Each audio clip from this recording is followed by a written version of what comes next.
Hey, this is Blind Sally, and welcome back to Turok 2 Seeds of Evil Remastered. No one was too bothered in the thread or in the comments if I did level 2 Slaughter the River of Souls or level 3 the Death Marshes first, so it's going to be LPR's choice, and we're going to hit up the Death Marshes.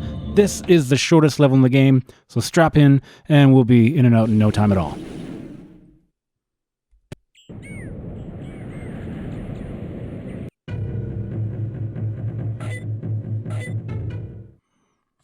These are the hub runes, by the way, in case I didn't mention that in the last video.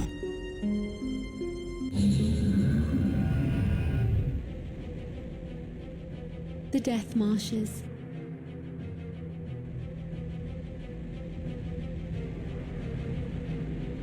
The Death Marshes are home to the mighty Purlin, a primitive and brutal race of ape-like creatures. The Purlin regard humans as weak, squeaking insects, and are deeply resentful of the progress humankind has made as the centuries have come and gone. The Primogen has fooled the Purlin into believing that he will turn the lost land over to them once they have helped free him. Little do the Purlin know that the Primogen intends to wipe them out as soon as Turok is no longer a threat. Though they are unpredictable and untrustworthy, the Primogen has armed the Purlin with a very limited reserve of high-tech weaponry and ammunition. Your mission objectives are as follows. Rescue 5 prisoners.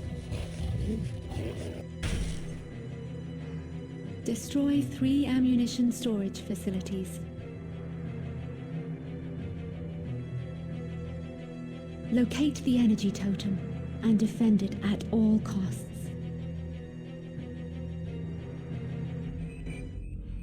Alright, so the Purlin are enemies from Turok 1. They were pretty intimidating in that first game. Oh, here's one. They're less intimidating now, so. They're now also their own faction, and yeah, I don't know, maybe it's just the escalation of enemies between games, but this is the shortest level, it's the easiest level. They're not terribly challenging or difficult. Every other new enemy faction in the game is going to be more challenging and well, I don't want to say terrifying, but more challenging to defeat than the so-called Mighty Purlin.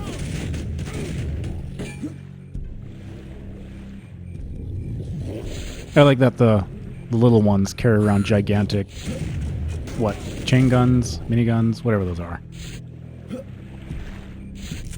Level 5 key, there we go. Oh, and this is the Mag 60 that I have, the replacement for the pistol. We'll never use the single-shot pistol ever again. The Mag 60 is so good. That triple shot is fantastic for getting quick and dirty and fast and brutally disgusting headshots that just wipe away an enemy's head clean. Oh, and right here, replacing the terrifying children that disappear into the ether, we have captured prisoners from, I assume, Port of Adia or perhaps level 2, the River of Souls. And that satchel I just picked up, they very knowingly put it right up on this ladder because you need to find a satchel before you go into an armor depot. Flashlight. Armor depots are pretty dark, so I like to throw on the map to get in and out quickly. Ammunition storage facility destroyed. You can hurt yourself if you linger in there long enough for the blast to catch up to you.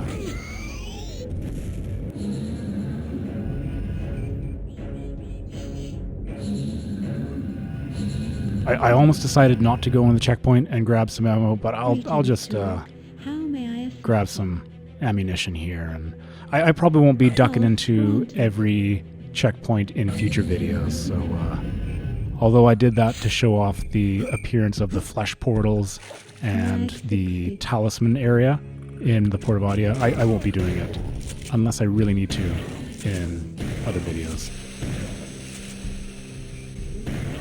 Oh yeah, and wasps, giant wasps, live in the Death Marshes and are annoying and respawn infinitely as long as their hive is present. And this is why we came here, really. This is the Shredder shotgun. Standard shells are crazy ricocheting blasts that are great in small tunnel areas. Another level 5 key.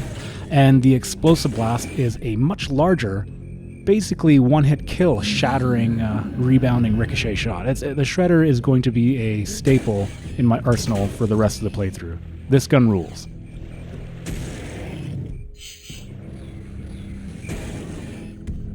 It's one of those guns that I feel few people remember in Turok 2 because the cerebral bore is so interesting and brutal that nobody remembers any other gun, but the Shredder rules.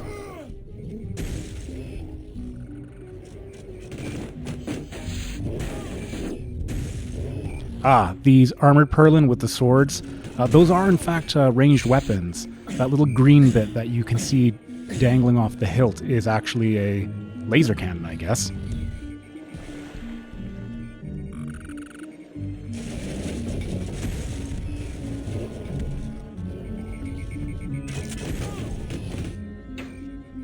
Yeah, see what I mean? Shredder gun is incredibly powerful. Just a fantastic shotgun overall. One of the best shotguns in gaming. I'm going to say it.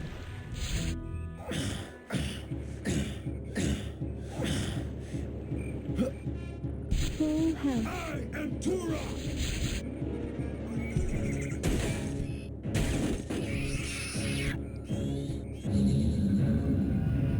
And here's our flesh portal, or Oblivion Cavern, whatever you want to call them.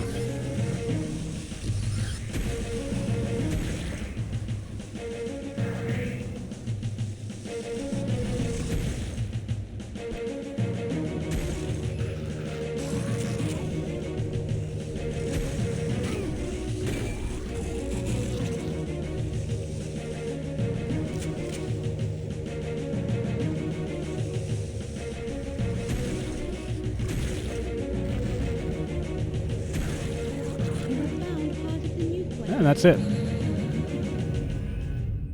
For an ancient, horrific, primeval horror, the Oblivion Troopers certainly aren't doing a good job of keeping nuclear weapon parts away from me.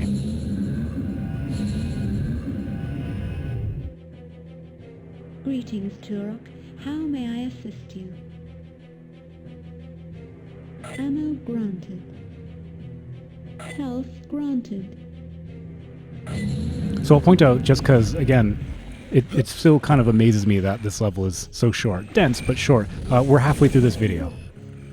Later levels will not be so quick, so if you like the brevity in Turok games, enjoy this while it lasts. Oh, you may notice I am frantically jumping out of the marshes whenever I accidentally land in them. They don't call them the Death Marshes for fun. The Death Marshes are, in fact, death-inducing. If you stay in there too long, you will insta-die. You have like a fraction of a second or two to hop out.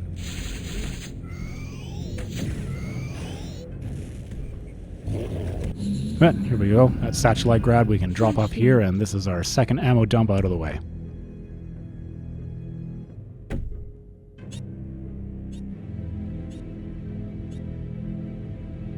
Ammunition storage facility destroyed.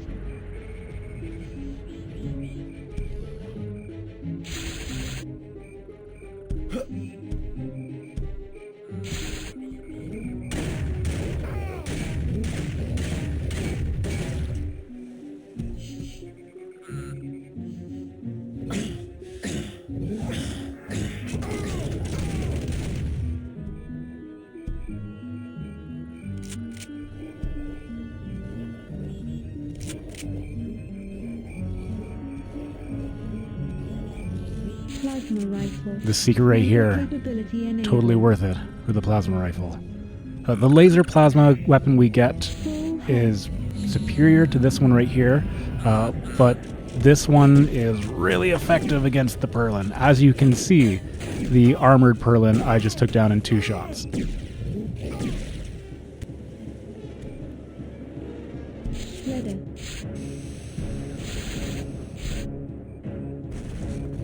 Plasma rifle. Sniper capability enabled. Similar to the plasma rifle from Turok 1, this thing eats up ammo relatively quickly. It's 5 charges for each shot. It is also a sniper rifle, by the by. If you're not a fan of the tech bow for sniping things, because you have to pull back and wait a moment to get that proper distance, this is just, it'll shoot and fire as far as the horizon sniper rifle. So if you like that, this gun's for you.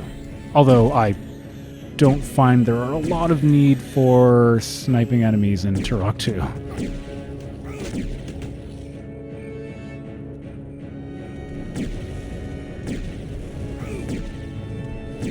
I think this bridge is supposed to be like we are now entering not just the outskirts of Perlin territory, but we're getting into the proper fortress city that they live in. This is where most of the guards are. One out here, but the rest will be inside.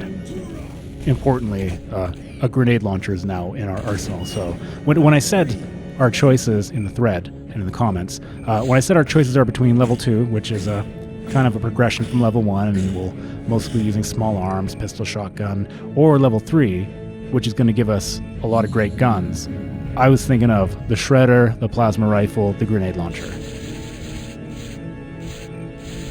I'll swap out the plasma rifle once we get its upgrade, but the grenade launcher and shredder will, like I say, these are mainstays in my gameplay. I'm free. Thank you. I'm free. Thank you. The next prisoner is just up on that ledge, actually, and then we're done with the prisoners.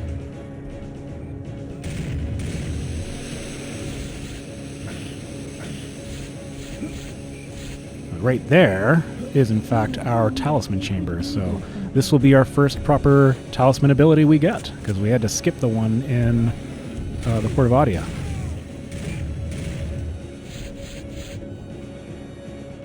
The switch for the portal's just over here, and we can run back over. Portal activated.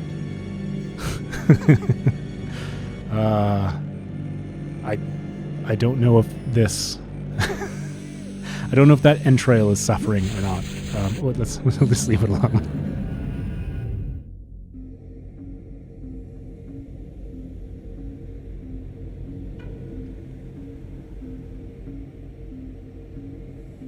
I grant you the breath of life, Talisman. This talisman will allow you to swim unharmed through poisonous waters. May it help you on your journey. It will help us on our journey. Not only will it allow us to access certain areas here in the Death Marsh, but when we go to the River of Souls in our next video, or whatever gets voted on by the thread, we will be able to jump into and swim around the death-inducing river there. So both level 2 and 3 feature instant death pools of water, by the way.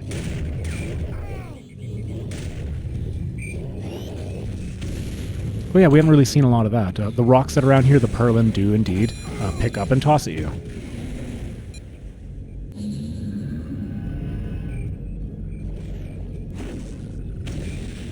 That portal didn't take us very far, just on the other side of that gate, but progress is progress. Right here is our final ammo dump, and then we're done with our objectives. That switch right there that I just glanced at, can't go across it because we don't have the talisman ability, but that is to where the Primogen key is. Oh, and as you can see, this final ammo dump had a Perlin guard behind the door. Because I used a grenade launcher, he was dead before he could even see me. That's it, objective's done. Just need the final key and we're done with this level. Storage facility destroyed.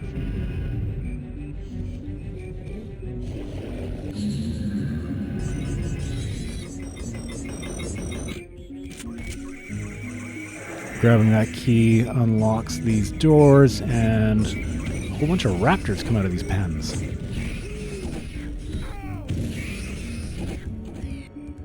The raptors don't like high explosives. Who would have thought?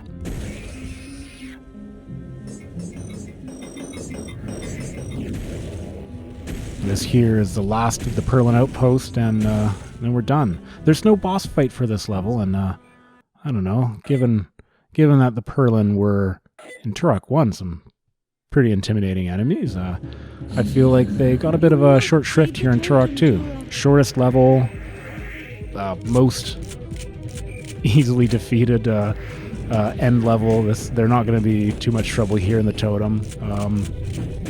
I don't know. I like the boss fights in Turok games. I could have done with one here, but that's fine.